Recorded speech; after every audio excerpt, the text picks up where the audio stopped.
that the objective for targeting me was threefold: to silence me, to destroy my credibility, and to serve as an example to others.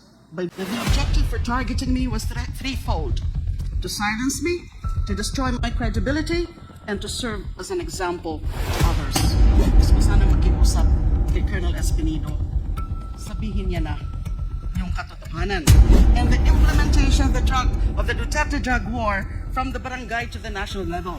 Kasi sinabi na nga ho ni Colonel Garma, yung kanyang mga revelasyon na extrajudicial killings, yung mga operations under Duterte's drug war beginning in 2016 was just patterned after the Davao model. And the Davao model can only refer or can only mean the DDS model for the Davao deaths. Thank you very much. Salamat po. I attend this hearing with a deep sense of irony. I have not forgotten that in September and October of 2016, the House Committee on Justice conducted the inquiry on the Bilibid drug trade. However, unlike this hearing, the real subject of that hearing was not really about the drug trade. The real subject of that 2016 House Committee hearing was all about destroying me for conducting a Senate inquiry, which in so many aspects was like this one. The only difference between this hearing and that Senate hearing is that my committee inquiry was 8 years earlier and Duterte was at the peak of power. Sa Senate hearing po yon ay kinundin ako yung drug war ni Duterte. At nagmakaawa pa po ako na tigilan na ito habang ilang daan pa lang ang mga nagiging biktima at wag na sanang paabutin pa ng libo-libo. Ngunit sa kasawiang palad, wala pong nakinig sa akin, lalo na may mga mayorya po tayo ng mga senador at congressman na ayon kay Senator Bongo noong isang araw ay walang sawa sa pagpalakpak kay Pangulong Duterte sa bawat banggit niya sa pagsulong na madugong drug war sa kanyang mga zona. Sa halip ako ay pinaaresto, pinakulong, binusalan ng halos 7 taon gamit ang mga gawa-gawang ebidensya katulad ng testimonya ng mga ilang Bilibid drug lords at inmates. I'd like to say that the objective for targeting me was threefold: to silence me, to destroy my credibility, and to serve as an example to others. By doing all three, my message to the people against Duterte's EJKs would no longer be heard or listened to, and no one else would dare to act as a messenger after seeing what was done to me.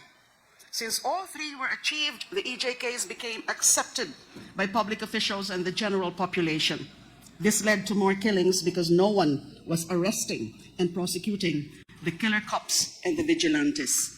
This was impunity as never seen before in the Philippines outside of Davao.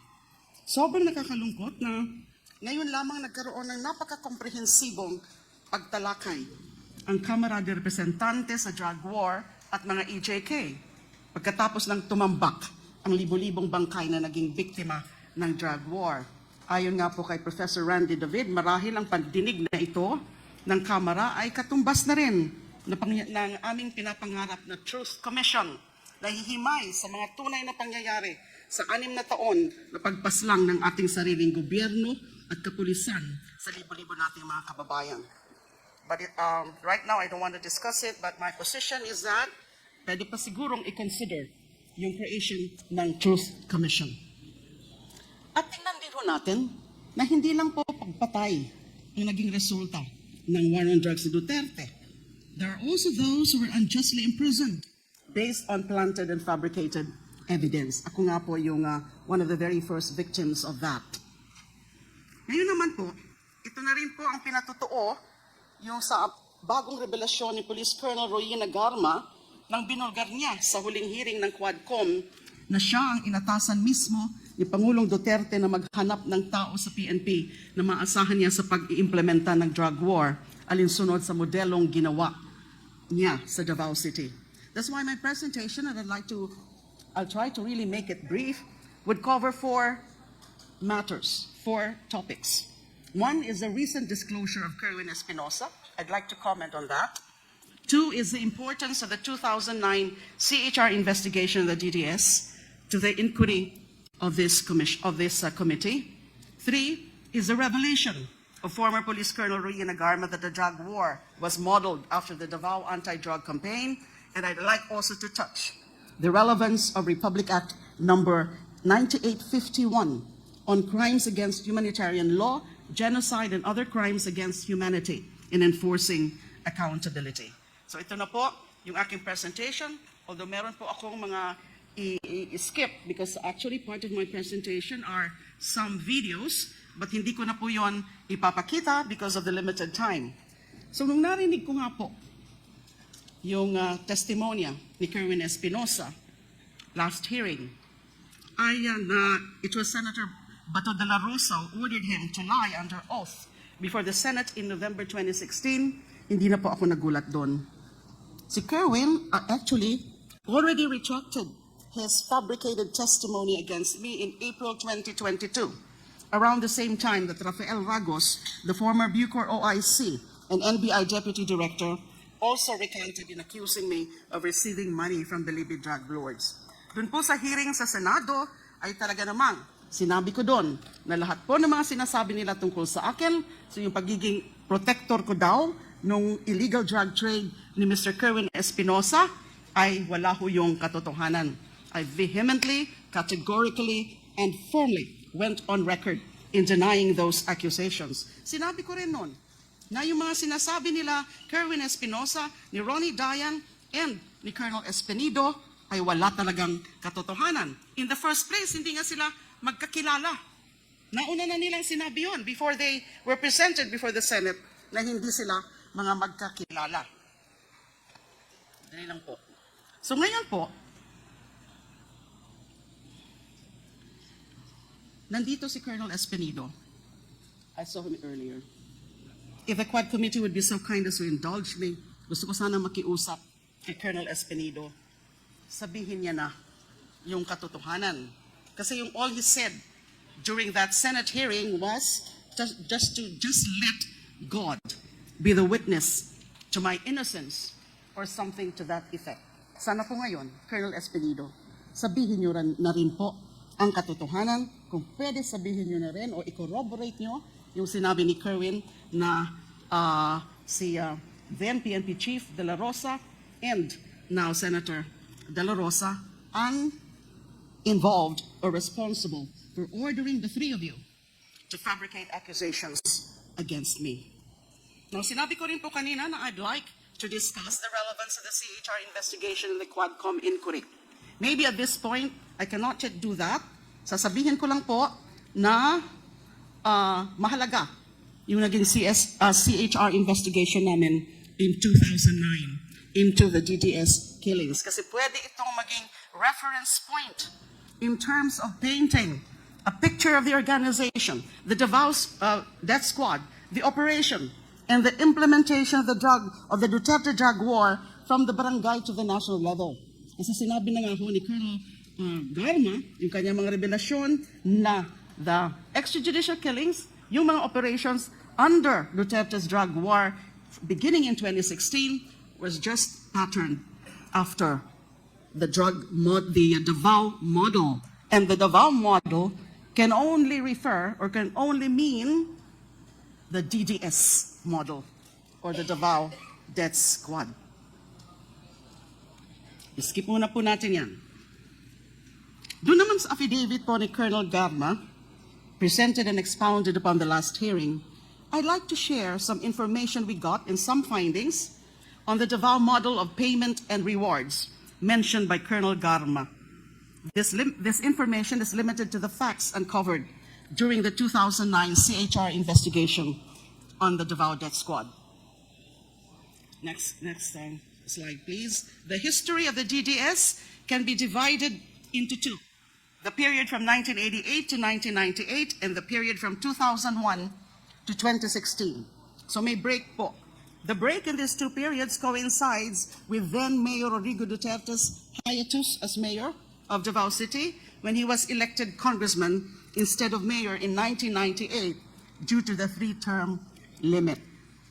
So for brevity, I'll refer to the former mayor as MRRD. According to a witness in the 2009 CHR investigation, During the first period of the DDS from 1988 to 2000, the assassins were paid 15,000 for every victim.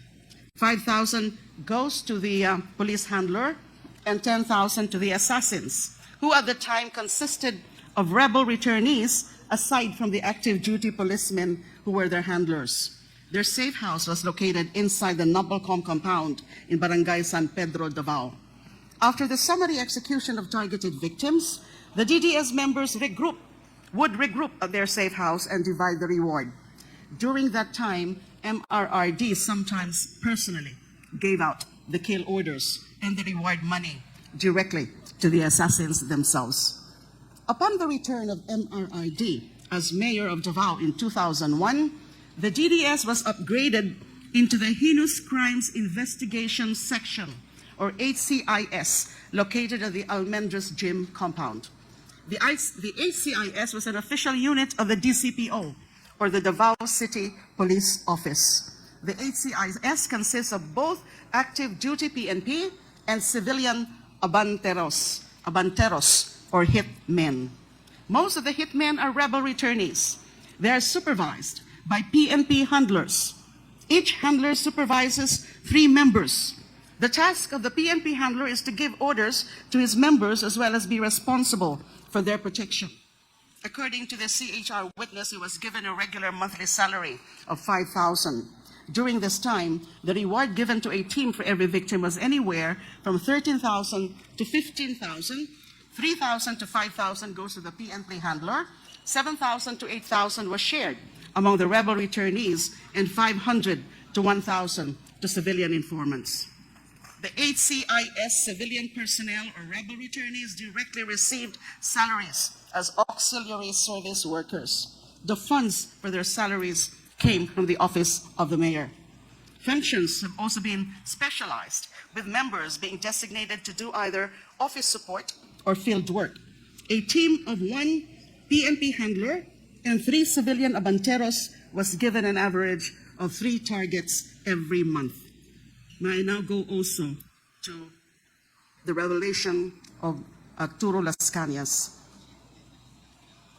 Yung mga naging findings po namin, although yung iba po doon, mga unofficial findings ng CHR investigation, were eventually confirmed by Edgar Matubato and Arturo Las Cañas when they went public at the Senate with their stories and executed affidavits in 2016 and 2017. Matubato executed an affidavit and was filed with the Ombudsman as a criminal complaint against Duterte and other DDS members. The criminal complaint is still pending sa Office of the Ombudsman. The most comprehensive account on the DDS from its founding in 1988 up to 2016 is the affidavit of Arturo Las Cañas, which was submitted to the ICC. This affidavit consists of 186 pages of gory details on the sociopathic behavior of Duterte as founder and leader of the DDS. Yung 186-page affidavit po yan, actually it was serialized in an investigative or feature story of Rappler in November 2021. Apparently, Rappler got hold of a copy of this affidavit and also the ICC's third agreement on limited use of information dated November 11, 2020. This instrument gave Las Cañas limited immunity as a witness in the ICC investigation on the Philippine War on Drugs. Noong 2024 naman po, Las Cañas reiterated the contents of his ICC affidavit in another serialized feature, this time published by Files, entitled Conversations with Arturo Las Cañas. Ito naman po ang sinasabi ni Las Cañas, that during the period 1988 to 1998, so I'm just talking here about the organization, kasi napakadami po ng mga sinabi niya sa kanyang comprehensive affidavit. So I'm focusing on the organization of DDS dahil nga ito yung naging model ng drug war. According to Las Cañas' ICC affidavit, during the period 1988 to 1998, when the DDS was constituted as the Anti-Crime Task Force of MRRD, DDS members were paid anywhere from 10,000 to 20,000 for every victim. This was the reward for the ordinary victims. Pag mga matataas naman po, the so-called special project killings, They were rewarded anywhere from 100,000 to 1 million pesos, depending on the status of the target. Civilian hitmen called force multipliers were given 3,000 to 5,000 per victim as their share in this reward. The GDS logistics and finances came from the Peace and Order or Intel Fund of MRRD. This includes weekly gas allowance, monthly cash allowance, and Christmas cash gifts. Skip ko na muna po yung iba. Next slide, please. Las Cañas also confirmed the CHR findings on the organizational structure of the DDS under the HCIS, or Heinous Crimes Investigation Section, from 2001 to 2016. And this is as follows. The Logistics, Finance, and Death Clearance Feature, or Officer. SPO3 Arturo Las Cañas as overall team leader for operations and planning. SPO4 Bienvenido Laud as team handler and in charge of the Laud Quarry Mass Grave. And SPO3 Jim Tan as team handler and in charge of the Mandug Mass Grave.